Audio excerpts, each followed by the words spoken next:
Not Another Church movie is in theaters now. This is a spoof of Tyler Perry's filmography and is centered around this Tyler Perry figure who is sanctioned by God to write a blockbuster film centered around his dysfunctional family and to also replace this Oprah Winfrey character who is ending her talk show after so many years. That's the gist of the story.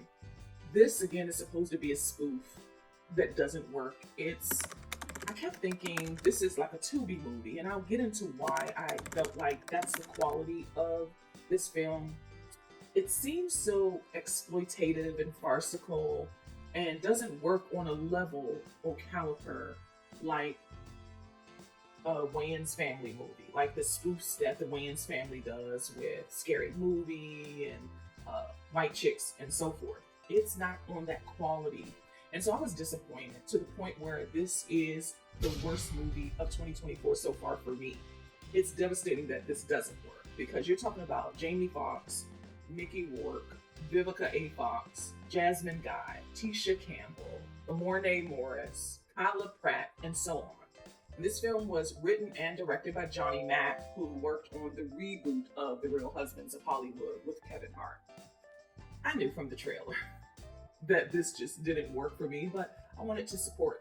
And because this is predominantly cast and crew Black creators, so that's mainly why I wanted to support it. But I knew going in that it wasn't going to be great, but I really didn't expect it to be this bad.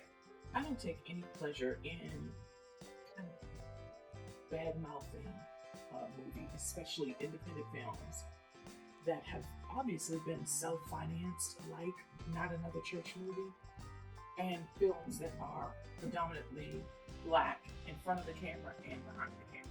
Cast and crew, predominantly Black and apparently self-financed. I don't take pride. If I see a movie this bad, I don't even want to review it. But I wanted to review this one because I don't think this is all in good fun. A lot of the tone behind this is, or seems to be, malicious, borderline malicious. This could have been a critique and satire of Tyler Perry movies and how he benefited and profited off of lampooning Black women as Medea in drag and a fat suit for a couple of decades. That's fair game, I think.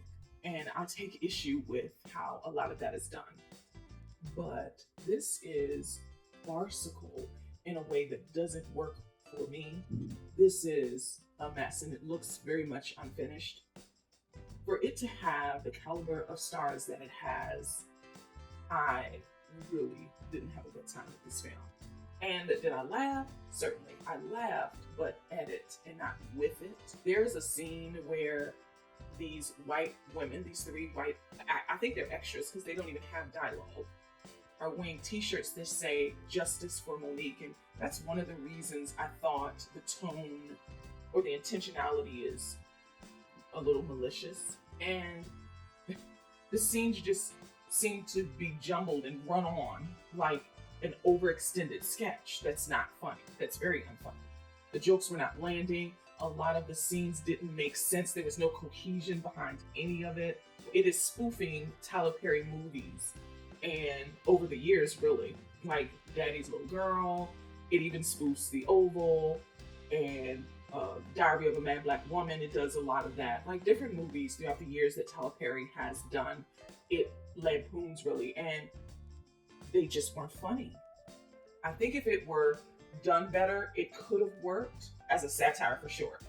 But this just doesn't work, mainly because it just looks so undone, unfinished, and it's not funny. I was laughing because it was so ridiculous. And ridiculous can be funny, but not in this way. There were extras and main characters, main cast, looking at the camera and not breaking the fourth wall. I mean, glaring into the camera if they are looking for direction or looking for help for their lines. There were actors flubbing their lines, and it's not even edited out. As if it were a play, really. They just wanted to keep rolling. Maybe, this was a budget concern. I get that. This just didn't look like a finished product. And editing is bad, the lighting is bad, it's poorly written, there's no cohesion, it's all over the place, the humor isn't punched up enough, it's not funny. I am very disappointed in this film for it to be this bad and unfinished.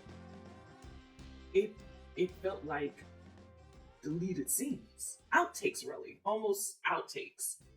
And outtakes are usually funny. This is not. These are bad takes that remained in the final cut of the film, and that just looked unprofessional.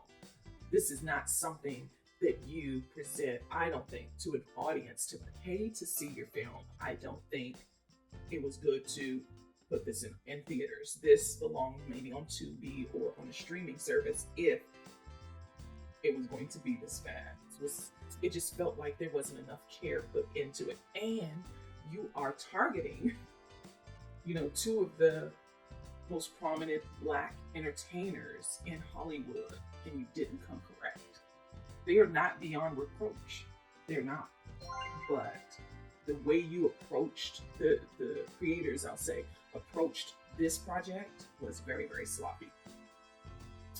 At any rate, Not Another Church Movie is currently in theaters now.